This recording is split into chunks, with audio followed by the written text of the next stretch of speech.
আসসালামু আলাইকুম। আমার সমস্ত মুসলমান বন্ধুরা, মা বোনেরা, বিশ্বজাহানের সমস্ত মুসলমান বন্ধুদের উদ্দেশ্যে আমি বলছি এবং বিশ্বের সমস্ত মানব জাতির জন্য আমি বলছি, আমরা সকলেই মানব সন্তান, আদম সন্তান। আর সর্বপ্রথম যেই মানুষটি দুনিয়ায় এসেছিলেন, যেনাকে আল্লাহ সুবহানাহু ওয়া তাআলা পাঠিয়েছিলেন, তিনি হলেন হজরতে আদম আলাইহিস সালাম, একজন আল্লাহর পয়গম্বর, ঈমানওয়ালা, একজন মুসলমান। তো আল্লাহ সুবহানাহু ওয়া তাআলা সেই প্রথম মানুষটা থেকেই বিধান দিয়েছেন, সেই প্রথম মানুষটার উপরেই বিধান লাগু করেছেন। সেই বিধান হচ্ছে আল ইসলাম। ইসলামের ভিত্তি আল্লাহ সুবহানাহু ওয়া তাআলা হজরত আদম আলাইহিস সালাম থেকে নিয়ে শুরু করেছেন সমগ্র মানব জাতির জন্য, সমগ্র আদম সন্তানের জন্য। এই ইসলাম হচ্ছে সফলতার পথ।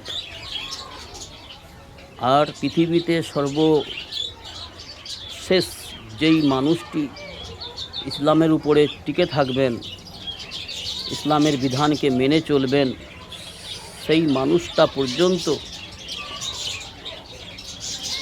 ইসলাম মজুদ থাকবেন। তারপরেই সেই শেষ মানুষটা যে আল্লাহর বিধানকে মেনে চলবে, ইসলামকে মেনে চলবে, শেষ মানুষটা পৃথিবীর আনেওয়ালা যখন সে দুনিয়া থেকে বিদায় নিয়ে চলে যাবে, অর্থাৎ যখন কোনো একটা মানুষও থাকবে না যে ইসলামের বিধানকে মানে, আল্লাহর প্রশংসা করে, আল্লাহর নাম অন্তরে ধারণ করে, এমন ব্যক্তি যখন একটিও থাকবে না, তখন এই দুনিয়ার সমস্ত সৃষ্টি, আসমান জমিন এবং সর্বকিছু ধ্বংস হয়ে যাবে। অর্থাৎ একজন ঈমানওয়ালার কিমত আল্লাহর কাছে এতটা। অর্থাৎ ইসলাম আদম থেকে নিয়ে শুরু হয়েছে। আমাদের মুহাম্মদ রাসূলুল্লাহ সাল্লাল্লাহু আলাইহি ওয়াসাল্লাম আমাদের শেষ নবী, বিশ্বজাহানের নবী, প্রত্যেকটা সৃষ্টি জগতের পয়গম্বর নবী, ইমামুল আম্বিয়া, সমস্ত নবীদেরও নবী। মুহাম্মদ সাল্লাল্লাহু আলাইহি ওয়াসাল্লামের উপর ইসলাম কমপ্লিট করেছেন আল্লাহ রাব্বুল আলামিন। অর্থাৎ ইসলামে কোনো রকম সন্দেহ, শক, ত্রুটি কোনো মানুষ দেখাতে পারবেন না। আমাদের যদি বুঝে না আসে, সেটা আমাদের ব্যর্থতা। আমাদের যদি কোনো জিনিস বুঝতে ভুল হয় বা বুঝতে অসুবিধে হয়, সেটা আমাদের ব্যর্থতা, আমাদের কমজোরি, আমাদের এলেমের মধ্যে ত্রুটি, কমজোরি। কিন্তু ইসলামের কখনো কোনো রকম অ্যাব, ত্রুটি, ভ্রান্তি, ভুল দেখাতে কোনো মানুষ পারেনি, আর কোনো মানুষ আগামীতে পারবে না। তবে ভুল ভ্রান্তি তো অনেক বড় বিষয়। র‍্যাব কোরআনের মধ্যে এসেছেন, লা রাইবা ফি হুদাল লিল মুত্তাকিন। এই কালামের মধ্যে কোনো রকম একটা চুল পরিমাণ ভ্রান্তি দেখাতে পারবেন না। সন্দেহ জাতীয় জিনিস কিছু নেই। 100 পারফেক্ট। কিন্তু মানব জাতির ব্রেন দুর্বল, কমজোর, সেহেতু আমাদের বুঝতে অনেক ভুল হতে পারে। আমাদের মাথায়, চিন্তা চেতনায় অনেক কমজোরি রয়েছে, আমাদের মাথা সেটা নিতে পারে না। কিন্তু সেটার জন্য অনেকেই কোরআনের উপরে আঙুল তুলে, যারা বদকার, যারা অবুঝ। তো এটা করবেন না। এটা করে নিজেদের ক্ষতি নিজেরা টেনে নিয়ে আসবেন না। এটা আমার অনুরোধ বিশ্ববাসীর, মানব জাতির কাছে।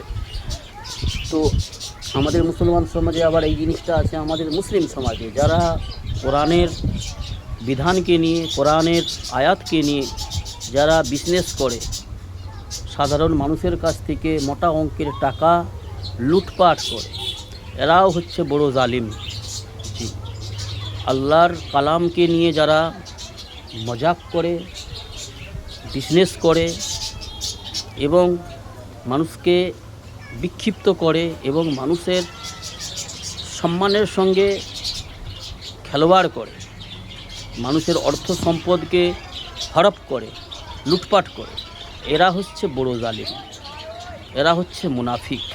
কাফিরদের থেকেও নিকৃষ্ট এদের স্থান হবে। এরা হচ্ছে কাফিরের থেকেও নিকৃষ্ট। মুনাফিক, ওটা ওই মুনাফিকগুলি আমাদের মুসলিম সমাজেই উপস্থিত রয়েছে, বিদ্যমান রয়েছে। আমরা দেখছি, এই বিষয়ে আমরা অনুভব করছি, চিন্তা চেতনা করছি। তো এদের থেকে নিজেকে বাঁচাতে হবে, নিজের ফ্যামিলি মেম্বার্স, নিজেদের আনেওয়ালা নসলকে বাঁচাবার ফিকির করতে হবে।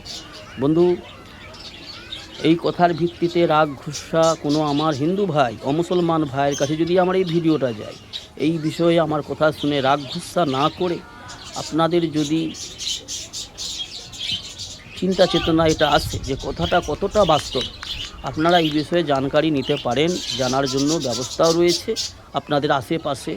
যে সমস্ত দিন ইসলামের যারা বড় জ্ঞানী, এলেম প্রকৃত যারা জ্ঞানী, ওই রকম ছদ্মবেশীর পাল্লায় যাতে না পড়ে যান, যারা ওই বিজনেস করছে ইসলামকে নিয়ে, কোরআনকে নিয়ে, আল্লাহর কালামকে নিয়ে, অমন ছদ্মবেশীর পাল্লা থেকে, চক্র থেকে কিন্তু সতর্ক থাকবেন।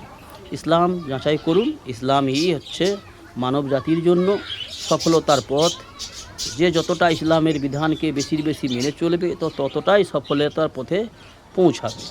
আর ইসলামকে নিয়ে, আল্লাহর কালামকে নিয়ে, আল্লাহর বিধানকে নিয়ে যে শক সন্দেহ করবে বা একে কটূক্তি করবে, তাহলে কিন্তু সেই মানুষটার জন্য ধ্বংস অনিবার্য, ইহকাল এবং পরকাল।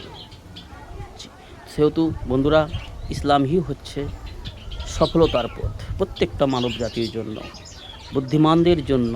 এই কথাটা কাজে বাস্তবায়ন হবে। বুদ্ধিমান যারা নিজেদেরকে নিকৃষ্ট মনে করে চলে, প্রকৃত বুদ্ধিমানের পরিচয় এইটা। অনেক বুদ্ধি, অনেক জ্ঞান, অনেক শিক্ষা অর্জন করার পরেও, অনেক কিছু জানার পরেও নিজেকে অজ্ঞ বলে বেড়াবে, নিজের মনে ভাববে যে আমি তো কিছুই জানি না, আমার কাছে অতি সামান্য। এটাই প্রকৃত সত্য মানুষের, একটি ভালো মানুষের বাস্তবতা পরিচয়। কেন? সমস্ত বিষয়ে আমরা দুর্বল, ভেবে দেখলে এটাই বাস্তব।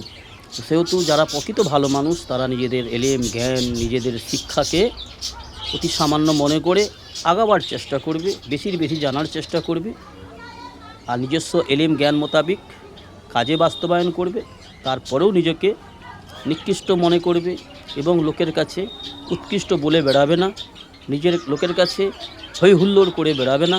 আর যারা দেখবেন হই হুল্লোড় করে গলাবাজি করে, আমি এই খানদানের, আমি এই বংশের, আমি এই সেই বংশের পরিচয় আল্লাহ পাক কারো কাছে চাইবেন না। আল্লাহ কাজের ধারণ দেখবে আর তোমার কাজের উদ্দেশ্য দেখবে। তুমি কার জন্য এই কাজটা করেছো এবং কাজটা কি করেছো এবং কি সিস্টেমে করেছো। সিস্টেমটা হওয়া দরকার মুহাম্মাদুর রাসূলুল্লাহ, আর কাজটা হওয়া দরকার শুধুমাত্র সেই রবের রাজামন্দির উদ্দেশ্যে, সেই স্রষ্টা প্রতিপালকের সন্তুষ্টির উদ্দেশ্যে, আর কাজটা যেন হয় সমাজের কল্যাণের জন্য। সেজন্য বন্ধুরা, ইসলাম হচ্ছে সবথেকে সুন্দর জীবন ব্যবস্থা। আর বাকি যা কিছু সমাজে রয়েছে, অনেক রয়েছে, হাজারো রিলিজন রয়েছে, হাজারো ধর্মবুক রয়েছে, ধর্মগ্রন্থ রয়েছে। এই সমস্ত হচ্ছে মানব রচিত, মানব গঠিত, মানবে দশের মতামত নিয়ে তৈরি। এতে অনেক সংশোধন হয়, পরিবর্তন হয়, পাল্টানো হয়, কিন্তু কোরআন আল্লাহর কালামে কোনো রকম তবদিলি নেই, কোনো রকম বের করে দেওয়া, ঢুকিয়ে দেওয়া, এই সমস্ত আল্লাহ পাকের নিষেধাজ্ঞা রয়েছেন। এবং যে এই বিষয়ে মাতামাতি করবে, বাড়াবাড়ি করবে, আল্লাহ তাকে কঠিন শাস্তি দেওয়ার প্রতিশ্রুতিও দিয়েছেন, যুগে যুগে হয়ে আসছে। সেহেতু একজন সচ্চা মানুষ হও এবং নেক সাচ্চা মুসলমান হও, তারপরেও নিজেকে নিকৃষ্ট মনে করুন। এটাই হচ্ছে তোমার জন্য সফলতার সিঁড়ি, সফলতার সুসংবাদ। সেজন্য বন্ধু, আমি বড় নিকৃষ্ট, সমস্ত বিষয়ে আমি অজ্ঞ, সমস্ত বিষয়ে আমি দুর্বল, কমজোর, নেক আমল আমার অতি সামান্য। সকলে আমার জন্য দোয়া করবেন, সুস্থ থাকবেন, ভালো থাকবেন। আল্লাহ সকলকেই ভালো রাখুন এবং হকের উপরে জমে থাকার তৌফিক দান করুন এবং ঈমানের সহিত মওত দান করুন। আল্লাহুম্মা আমিন। সুবহানাল্লাহ।